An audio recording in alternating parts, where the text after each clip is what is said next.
crime and swine news. If you back the blue, then back that subscribe button. The Menendez brothers, murder, motive, and media madness. Beverly Hills. A mansion soaked in luxury, and now, blood. Two young brothers, Eric and Lyle Menendez, frantically call 911, claiming an intruder killed their parents. But what began as a shocking double murder would soon spiral into a media frenzy and reveal a dark family secret that shocked even seasoned detectives. From the outside, the Menendez family had it all. Jose Menendez, a wealthy and powerful executive. Kitty Menendez, a picture-perfect suburban mother. Their sons, Lyle and Eric, lived lives most kids could only dream of: tennis courts, private schools, movie stars for neighbors. But behind those mansion walls, the brothers claimed they lived in a house of horrors. During their trial, Eric and Lyle revealed a disturbing narrative that they had endured years of physical, emotional, and sexual abuse, primarily at the hands of their father, Jose. The boys described a childhood of control and fear, where Jose ruled with an iron fist and used his authority to keep them silent. Eric, the younger brother, told the jury that the abuse began when he was just 6 years old and continued into his teens.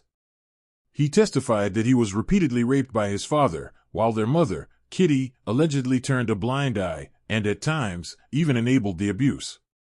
Lyle claimed the abuse wasn't limited to Eric. He too had been molested as a child and tried to protect his younger brother, but said the fear and manipulation kept them both trapped. They lived in constant dread, never knowing when the next incident would occur.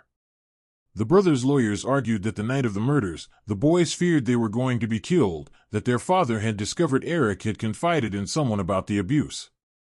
That fear, they said, triggered a violent, desperate act, not premeditated murder, but what the defense called a kill or be killed situation.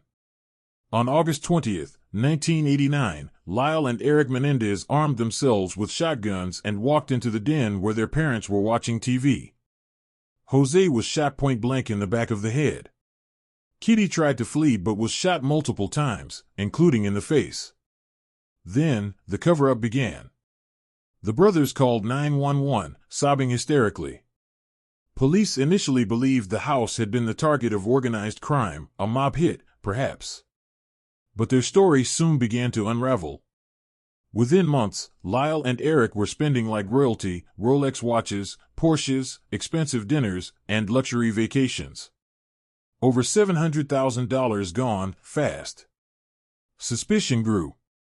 Still, it wasn't until Eric confessed to his therapist, and the therapist's mistress told police, that the case broke wide open. Their televised trial became a media spectacle. Some saw cold-blooded killers, motivated by greed. Others saw broken sons, driven to violence by years of unspeakable abuse. The courtroom became a battleground between truth, trauma, and theatrics. In 1996, after a retrial with tighter restrictions on abuse testimony, the brothers were convicted of first-degree murder. They were sentenced to life without the possibility of parole. Today, Eric and Lyle Menendez remain behind prison walls, serving their sentences in separate California prisons. In a strange twist, both have married while incarcerated. But the case refuses to die. A new generation has rediscovered the Menendez brothers through documentaries and special reports. Some call for clemency, others demand silence. Either way, public fascination grows. Did they kill for money or out of fear? Were they spoiled monsters or tormented survivors? The Menendez case forces us to confront an uncomfortable truth that sometimes evil doesn't always wear the face we expect. This is Crime and Swine News. Thanks for tuning in, but before we go, check out this snippet of the Menendez brothers' confession tapes during their trial.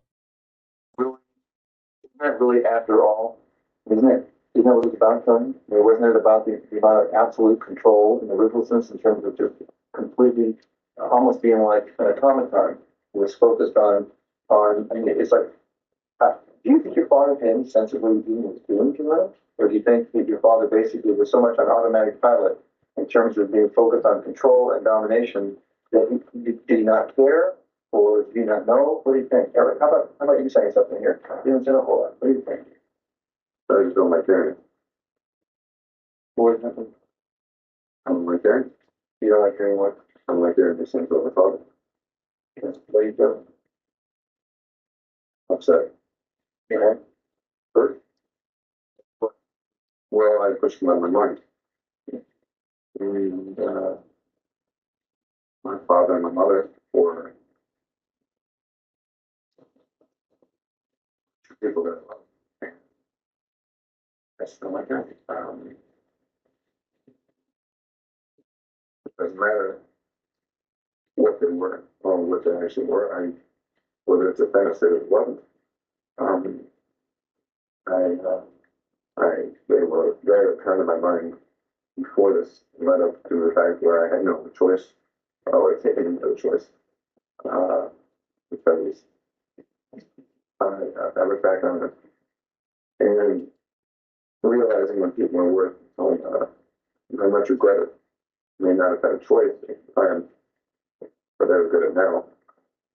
And I simply, like, I like the image that I had when I was 14 or so.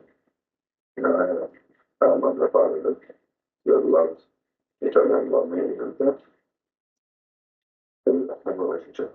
And I try to bring that back in my mind. It was kind of like group like that. And I like it. It's simple. And easy. And I don't like hearing my father put in this story one.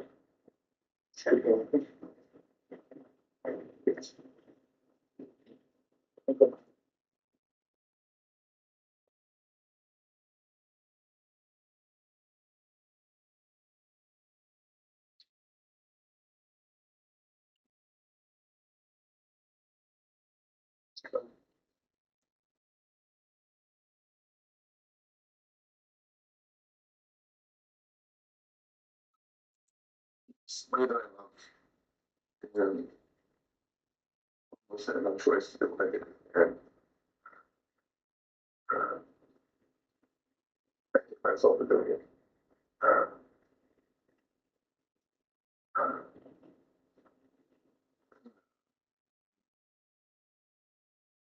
I understand why it was done when I somehow when I came around to like it because oh,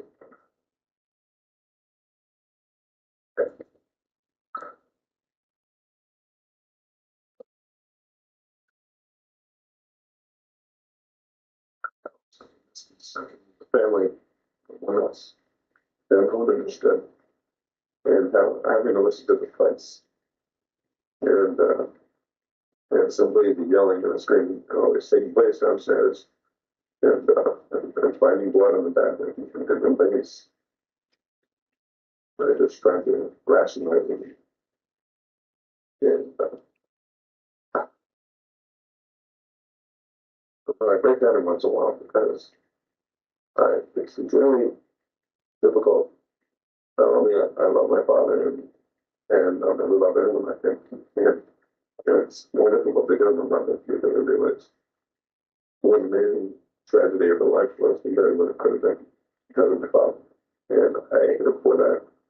And I love him. And it was something that could be out of control. And well, yeah, I don't didn't have time. Like eventually it had to happen. It was basically ruining my life and I get slapped.